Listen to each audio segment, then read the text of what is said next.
نبی پاک صلی اللہ تعالی علیہ وسلم کی خدمت میں حضرت زبیر بن عوام رضی اللہ تعالیٰ عنہ اور ایک انصاری صحابی آئے. انصاری صحابی، ان کا آپس میں جھگڑا تھا.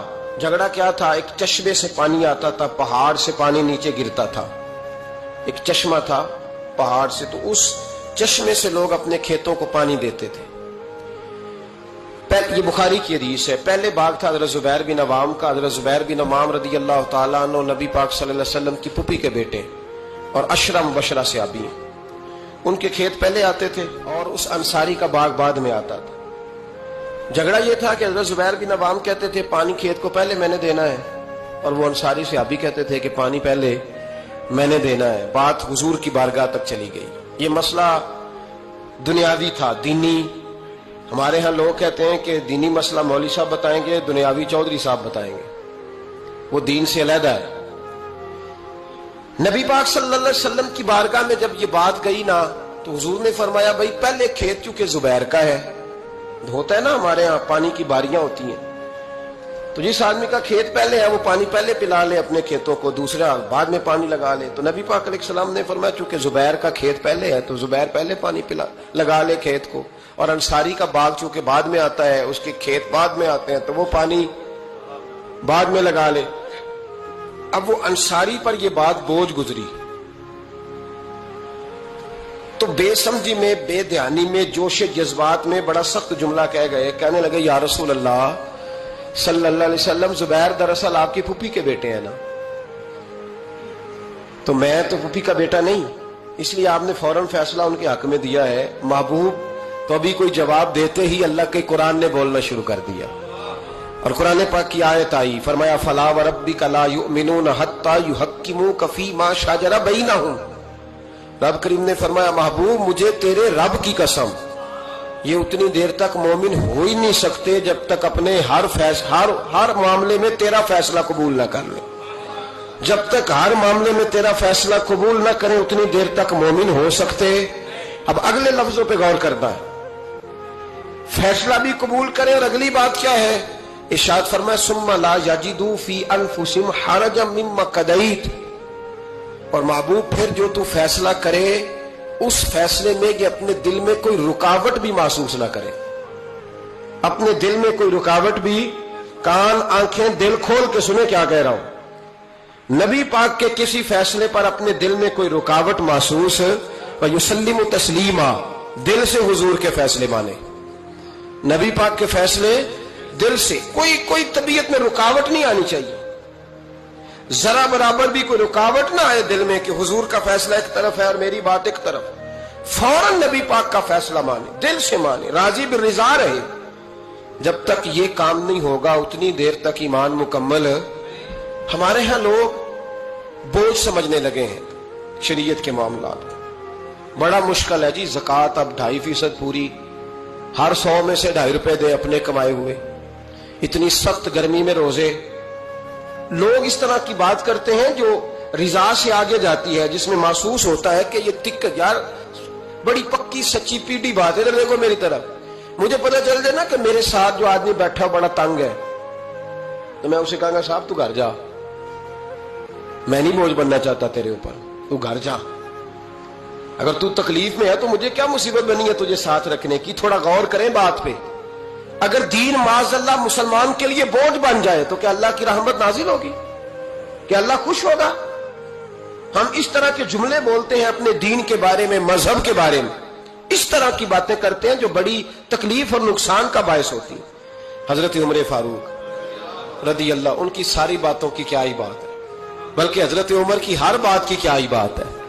حضرت عمر جب حضور صلی اللہ علیہ وسلم کبھی کسی صحابی سے ناراض ہوتے نا، جلال میں ہوتے، تو جناب عمر فاروق رضی اللہ تعالیٰ عنہ کونیوں کے بل حضور کے آگے بیٹھ جاتے. کونیاں زمین پہ ٹکا کے نا، جیسے بندہ لیٹ جاتا ہے، کونیاں ٹکا کے، گھٹنے ٹکا کے بیٹھ جاتے. پتہ جملہ کیا بولتے؟ اتنا خوبصورت فکرہ، اتنا پیارا جملہ. پتہ کیا کہتے؟ کہتے رضیت باللہ ربا وبالاسلام دینا وسیدنا و مولانا محمد نبی و رسولا. سب کہیے صلی اللہ تعالی علیہ وسلم. حضرت عمر جملہ بولتے، کیا خوبصورت انداز ہے گفتگو کا. کہتے رضیت باللہ ربا یا رسول اللہ میں بڑا ہی راضی ہوں کہ اللہ میرا رب ہے، میں اس بات پہ سبحان اللہ. دیکھیے فکرے پہ غور. رضیت باللہ ربا، حضور اللہ کے رب ہونے پہ میں بڑا ہی راضی ہوں کہ اللہ ہمارا رب ہے، اور میں بڑا ہی راضی ہوں کہ اسلام ہمارا دین ہے. وسیدنا و مولانا محمد نبی و رسولا، اور یا رسول اللہ میں اس بات پر بڑا ہی راضی ہوں کہ اللہ نے آپ کو ہمارا نبی اور رسول بنایا ہے. رضیت باللہ ربا و بالاسلام دینا.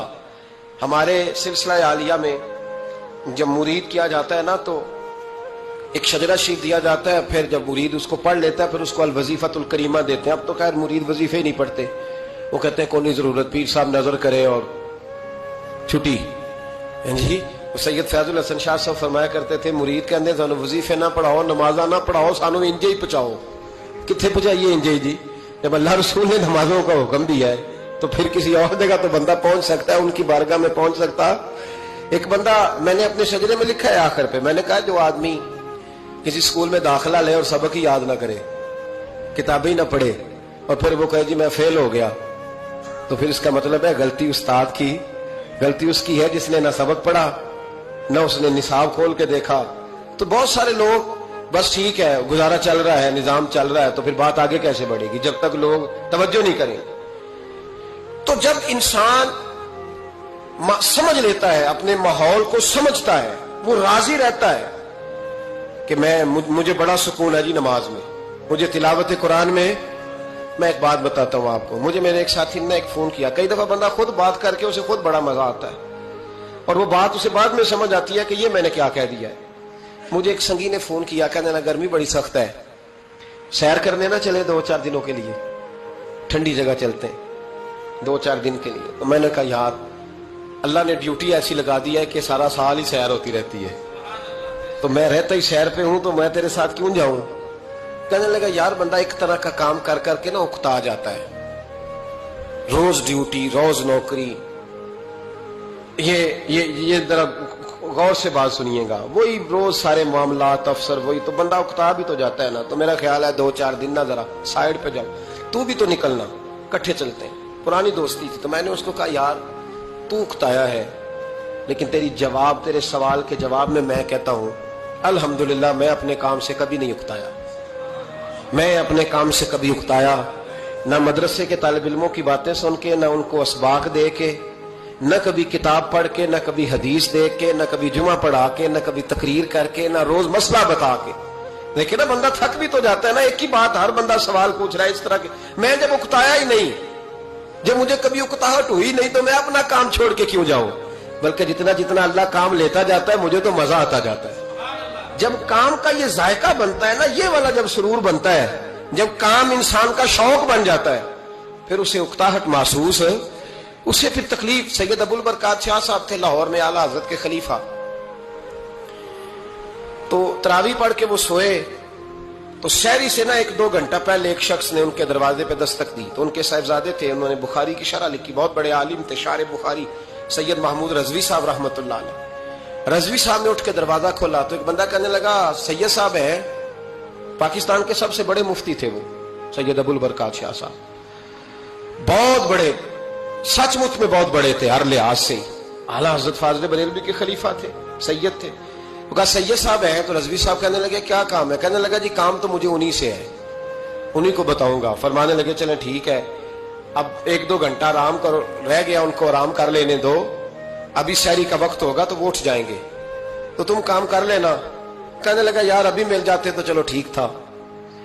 اتنی دیر میں سید صاحب کی آنکھ کھل گئی، سن لیا کہ مجھے بلا رہا ہے. قریب ہی آپ سوئے ہوئے تھے، اٹھ کے تشریف لائے. فرمایا ہاں بیٹا بتاؤ کیسے آئے؟ کہنے لگا حضور ایک مسئلہ پوچھنا تھا. فرمایا پوچھو. کہنے لگا جی مسئلہ یہ پوچھنا تھا کہ جس بندے نے عشاء کے فرائض جماعت کے ساتھ نہ پڑھے ہوں وہ وتر پڑھ سکتا ہے کہ نہیں پڑھ سکتا؟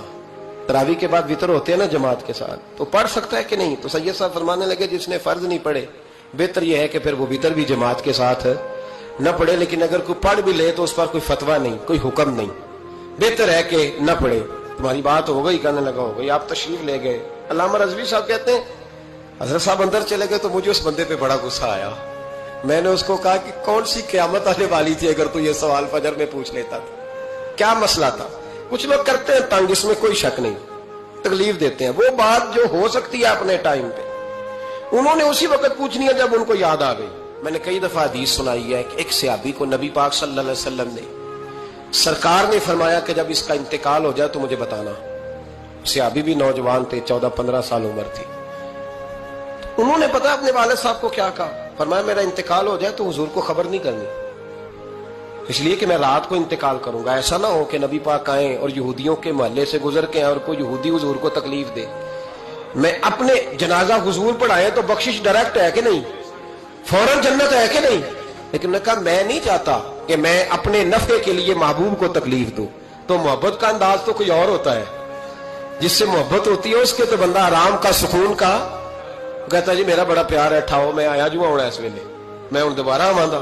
یہ کیسی بات ہوگی؟ تو یہ محبت نہیں ہے، یہ لالچ ہے۔ بہرحال جو بات عرض کرنے جا رہا ہوں، میں مضمون پر رہتا ہوں، مضمون کو سمجھیے گا۔ سید صاحب کہتے ہیں وہ بندہ جب جانے لگا تو میں نے اس کو کہا، میں نے کہا یار تو سویرے پوچھ لیتا، کیا حرج تھا، صبح پوچھ لیتا۔ حضرت صاحب بوڑھے آدمی، آدھی رات کو تکلیف دی، ابھی 2 گھنٹے میں سحری ہونے والی تھی، تو کہتے ہیں وہ چلا گیا تو سید صاحب نے مجھے بلایا، کہنے لگے محمود مسئلہ میں نے بتایا، تمہیں کیا تکلیف ہے؟ اور پھر فرمانے لگے میرا دین میرا مشن ہے، میرا دین میرا مشن ہے، شکر کرو کسی نے بات پوچھی تو ہے نا، اور اگر کوئی میرے دین کے معاملے میں کوئی بات کرنے آتا ہے تو میں اس سے اکتاتا نہیں ہوں۔ تو جب انسان راضی بالرضا رہنے لگتا ہے نا، پھر وہ ہر روز نماز پڑھ کے تکلیف نہیں اسے ہوتی، پھر روز درود شریف پڑھ کے وہ یہ نہیں کہتا کہ چلو 2-4 چھٹیاں بھی کر دو، پھر روزانہ تلاوت کر کے اسے کہیں دقت محسوس نہیں ہوتی، چونکہ اب وہ چاہتا ہے کہ جس حال میں میرا رب رسول مجھے رکھیں گے، جو حکم دیں گے، میں نے اس سے کوئی تنگی محسوس نہیں کرنی، میں نے اس کے مطابق چلنا۔